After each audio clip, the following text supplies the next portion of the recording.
Good morning વિદ્યાર્થી મિત્રો, તમારું હાર્દિક સ્વાગત છે આપણી યુટ્યુબ ચેનલ એમડી એકેડમીમાં। આજે આપણે વાત કરવાના છે આજના મહત્વપૂર્ણ કરંટ અફેરની। આ કરંટ અફેર ગુજરાતની બધી જ એક્ઝામ માટે મોસ્ટ ઇમ્પોર્ટન્ટ છે।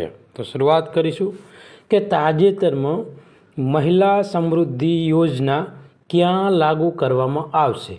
તો નવી દિલ્હીમાં મિત્રો આ જે મહિલા સમૃદ્ધિ યોજના है ને એ લાગુ કરવામાં આવશે।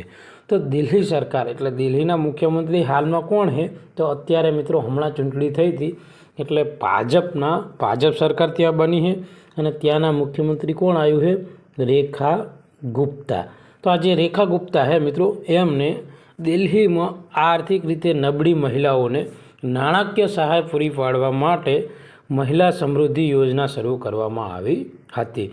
આ યોજનાની મિત્રો 8 માર્ચ 2025ના રોજ મંજૂર કરાયેલી યોજનામાં મિત્રો જે 18 થી 60 વર્ષ વયની જે મહિલાઓને 2500 રૂપિયા મિત્રો દર મહિને આપવામાં આવશે। હવે એની આવક મર્યાદા એમને બાંધી કેટલી છે? તો 2.5 લાખ। એટલે દિલ્હીમાં જેટલી મહિલાઓ જેની આવક રહીને એ 2.5 લાખ સુધી અથવા ઓછી હશે ને તેઓને મિત્રો મહિને 2500 રૂપિયા આપવામાં આવશે। પણ વય મર્યાદા કેટલી જુએ છે? 18 વર્ષથી 60 વર્ષની વચ્ચે મિત્રો। આ ઉપરાંત 8 માર્ચના દિવસે મિત્રો આ યોજના એમને મંજૂર કરી છે। તો 8 માર્ચે કયો દિવસ હતો? તો મિત્રો આંતરરાષ્ટ્રીય મહિલા દિવસ હતો। ઓકે મિત્રો, તો આટલું ઇમ્પોર્ટન્ટ છે, મોસ્ટ ઇમ્પોર્ટન્ટ ક્વેશ્ચન છે। કદાચ પોલીસ કોન્સ્ટેબલની એક્ઝામમાં વિધાન બેઝ મિત્રો આ ક્વેશ્ચન નીકળી શકે છે 100%। ઓકે, તો આ યોજના અમલીકરણ માટે 5100 કરોડ રૂપિયા તેમને ફાળ્યા છે અને જે બીપીએલ છે મિત્રો બીપીએલ કાર્ડ ધારકોને લક્ષ્ય બનાવે છે જેઓ અન્ય યોજનાઓનો લાભ લેતા નથી। તો મિત્રો મોસ્ટ ઇમ્પોર્ટન્ટ ક્વેશ્ચન છે। એક મહત્ત્વની સૂચના કે જે પણ વિદ્યાર્થી મિત્રો રહ્યા ને એ આપણી યુટ્યુબ ચેનલમાં નવા હોય તો આપણી ચેનલને સબસ્ક્રાઈબ કરી લેજો। આ ઉપરાંત તમારે મંથલી કરંટ અફેર જોઈતું હોય, વીકલી કરંટ અફેર જોઈતું હોય કે પછી ડેલી કરંટ અફેરની પીડીએફ જોઈતી હોય તો ટેલિગ્રામ ચેનલમાં આ વિડીયોની નીચે મેં તમને લિંક આપેલી છે, એમાં જઈને જોઈન થઈ જાજો। જો લિંકમાં કોઈ પણ પ્રકારની પ્રોબ્લેમ આવતી હોય તો જે આપણી આ યુટ્યુબ ચેનલ છે એ ચેનલનું જે ડિસ્ક્રિપ્શન છે મિત્રો ત્યાં મારો કોન્ટેક નંબર આપેલો હોય તો મને પર્સનલી કોન્ટેક કરીને તમે ગ્રુપમાં જોઈન થકો હો। જો તમે જોઈન થશો તો એનો ફાયદો છે, એક તો તમને પીડીએફ મળી રહે, દરરોજની અપડેટ મળી રહે। આ ઉપરાંત આપણે જે લેક્ચરમાં તમને ભણાવીએ છીએ એની રોજ આપણે ક્વિઝ મૂકીએ છીએ જેથી કરીને જે વિદ્યાર્થી મિત્રો રેગ્યુલર આપણું કરંટ અફેર જોઈતા હોય તો એ ક્વિઝ અટેમ્પ કરે ને તો એમને રિવિઝન કરવાની જરૂર પડે નહીં, પોતાને ખબર પડે કે કેટલું આવડે છે। જેનું જેટલું કરંટ અફેર મજબૂત હશે એટલો તમને 100% ફાયદો થવાનો છે। બાકી તમારી ઈચ્છા, કોઈ જોર જબરજસ્તી નથી। જેને પણ ફેબ્રુઆરી અને જાન્યુઆરીની પીડીએફ જોઈતી હોય તો ટેલિગ્રામ ચેનલમાં આપણે મૂકેલી છે, તમે જોઈન થઈને લઈ શકો છો। અત્યાર સુધીની બધી જ એક્ઝામમાં આપણું કરંટ અફેર પૂછાય છે, 60 થી 70% પૂછાય છે। 100% તો કોઈ પૂછાય નહીં, પૂછાઈ જાય તો આપણી કિસ્મત છે, પણ પૂછાય છે। લાસ્ટમાં જે 23 ફેબ્રુઆરીએ મિત્રો જીપીએસસીની એક્ઝામ હતી એમાં 10માંથી 9 ક્વેશ્ચનો પૂછાણા હતા, એસટીઆઈમાં 13 ક્વેશ્ચનો પૂછાણા હતા અને જે નાની મોટી 2-4 માર્કનું કરંટ અફેર પૂછાતું હોય ત્યાં તો આપણું પૂછાતું જ હોય છે, એમાં કંઈ ગણવાનું આવે નહીં।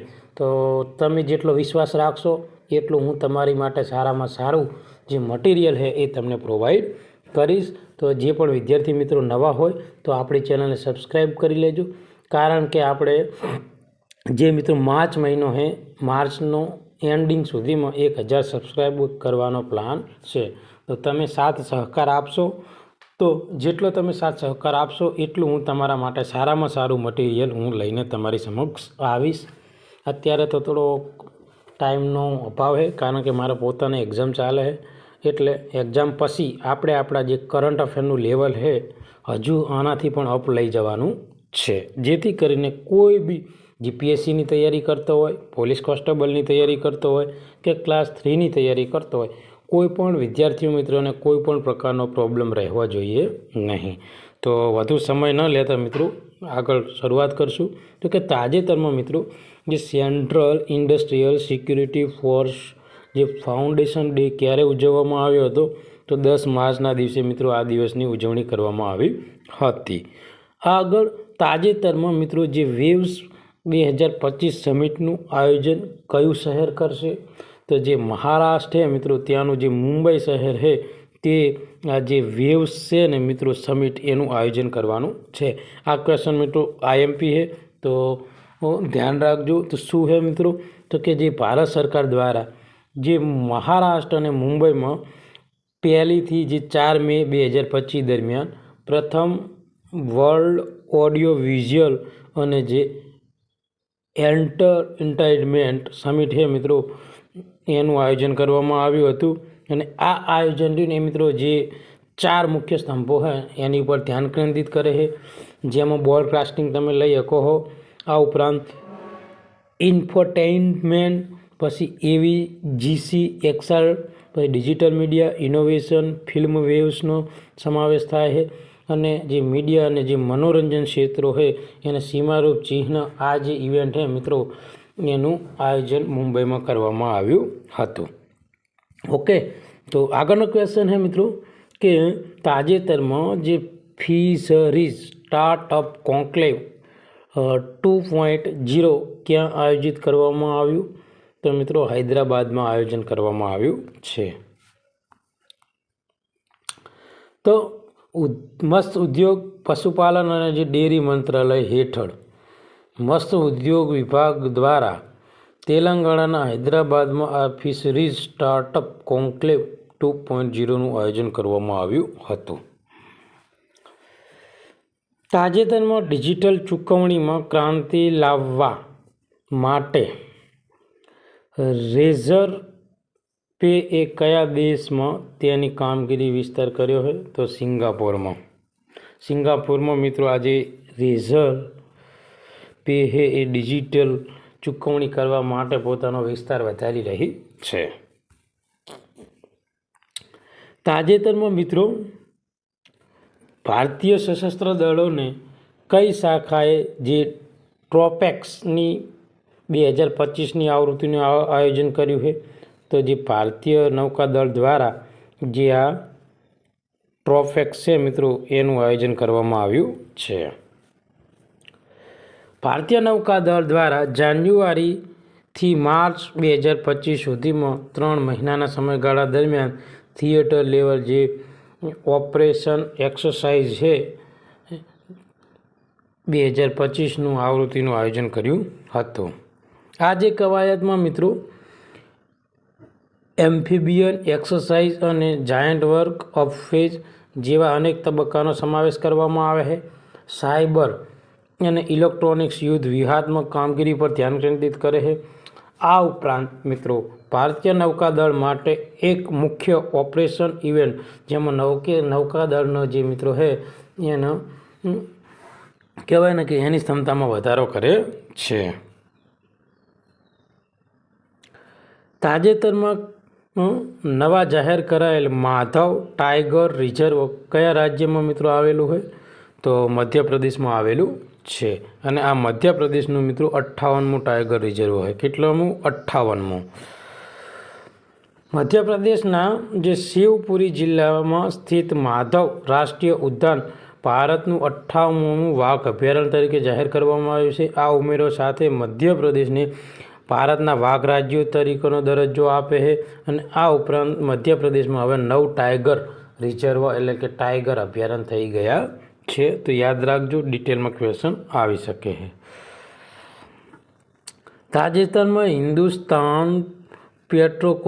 હિન્દુસ્તાન પેટ્રોલિયમ કોર્પોરેશન લિમિટેડના ચેરમેન અને મેનેજિંગ ડાયરેક્ટર તરીકે કોની નિમણૂક કરવામાં આવી છે? તો વિકાસ કૌશલની નિમણૂક કરવામાં આવેલી છે. તાજેતરમાં પહેલી ઇલેક્ટ્રોનિક ટોય હેકાથોન ક્યાં આયોજાઈ હતી? તો યુપીનું મિત્રો જે નોઈડા છે ત્યાં મિત્રો આનું આયોજન થયું હતું.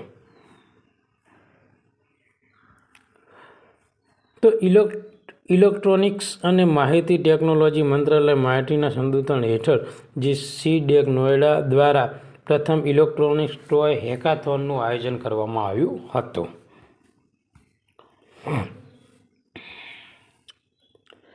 કયા દેશની શિક્ષણ પ્રણાલીને ભારત સાથે ઊંડો સંબંધ છે જે રાણા શાસનકાળથી શરૂ થયેલો છે? તો નેપાળ મિત્રો. વિશ્વનો સૌથી મોટો આઇસબર્ગ કોલોસલ A23 હાલમાં ક્યાં ફસાયેલો છે? તો જે જોર્જિયા ટાપુ છે મિત્રો ત્યાં ફસાયેલો છે. તો આ અતિ મહત્ત્વપૂર્ણ કરંટ અફેર આપણે અહીંયા પૂરું કરીએ છીએ. આ કરંટ અફેર તમને ગમ્યું હોય તો લાઈક કરજો, આપણી ચેનલને સબસ્ક્રાઈબ કરજો અને તમારા બીજા મિત્રોને મોકલજો. Thank you. ધન્યવાદ.